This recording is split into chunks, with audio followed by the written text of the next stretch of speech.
also neglect of the public spaces and the services, which means that there's a lot of people from different cultural backgrounds living here, but they don't meet, or there's no possibilities for them to work together or develop activities together.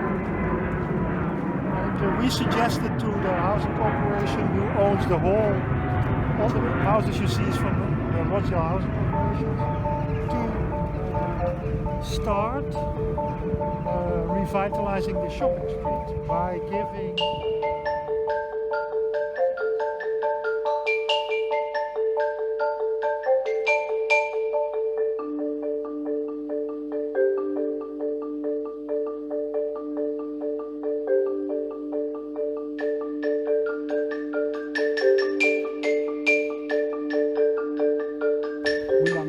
thinking with the housing corporation about the future of the street.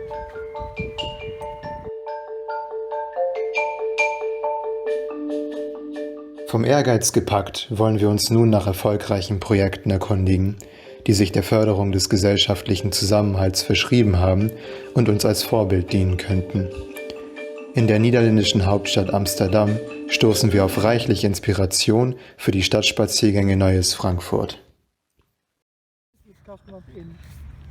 We were actually an international collective, and between 2004 and 2010 we didn't work in the Netherlands at all. We were always traveling in Africa and South America, and then in 2010 the Cascoland neighborhood in Amsterdam West was the worst neighborhood in the Netherlands, and then the municipality decided to ask us, because of our experience with working in this very difficult surroundings in the global south, to start working there. So that was interesting, and there we were able to, this was a time of economic crisis, and there was a building stop in Amsterdam, so we had a lot of space to informally and temporarily do interventions in the public space, which have informed the development of the neighborhood as well. At the moment, this Van Dijsselbuurt is the worst neighborhood in the Netherlands. So the housing corporation that we collaborated with in Cascoland, they asked us, can you please think with us about how we can include the development of the public spaces during the renovation process, instead of do the renovation first and then start thinking about the public spaces, which we think is a very good idea. And this is a relatively small neighborhood, 1,200 units, and here's the street that we're now walking into is Van Dijssel Street.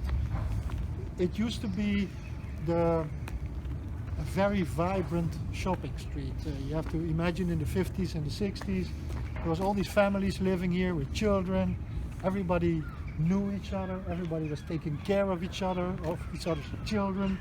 You could go to the shops here, for instance the baker or the grocery, and you could run up a tap, you didn't have to pay. You could send your children, and then in the end of the week you could go and pay. There was this trust. Like in a small town or a village. And this Die Initiative heißt also Cascoland, gegründet von einer Gruppe Community-Künstlern aus Amsterdam, die 2010 im Stadtteil Cascoland aktiv wurden. Damals war dieser Stadtteil noch als problematischstes Viertel der Niederlande verkannt.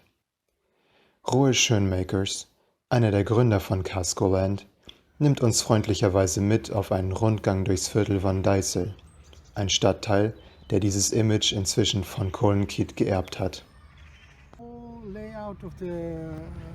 Everything that is now outside of the ringway was designed by Van Eesteren, an architect, and a lot of the people that live in these neighborhoods now have never heard of Van Eesteren, and they don't know that there was a city plan behind what we all see around us. And of course a lot of the original plans have been diluted in the years and it has changed, but the way the houses are built, north-south, to get the maximum of the morning and the evening sun, and because the whole idea was that people would be working during the daytime, so they wanted some sun in the morning and some sun in the afternoon. So this was totally thought out, you know, and we and there's a museum now, the Van Eesteren Museum. They want to, they want to, educate people to realize in what kind of city planning they are living. And the pity is that for the last 30 years, the housing corporations and the municipality have really kept really bad maintenance of the houses, so the quality is really bad. So a lot of this architecture is going to disappear, but the new planning tries to keep in mind the ideas of Van Eesteren. But did you take any? Are you using elements of Bauhaus or Van Eesteren in your design? Or did you think about it? Not purposely, but probably we do. You know, I think the chairs and tables. Yeah. They have this quality. Yeah. Well, of course, I was trained as a designer, so as a student, I was very much a fan of the whole movement of Bauhaus and what was happening in the Netherlands and the Dutch strict style and everything, and we like to design like that as well. Some people think that the way we design is a bit emotionless or something, but that was the same that Bauhaus was hearing when they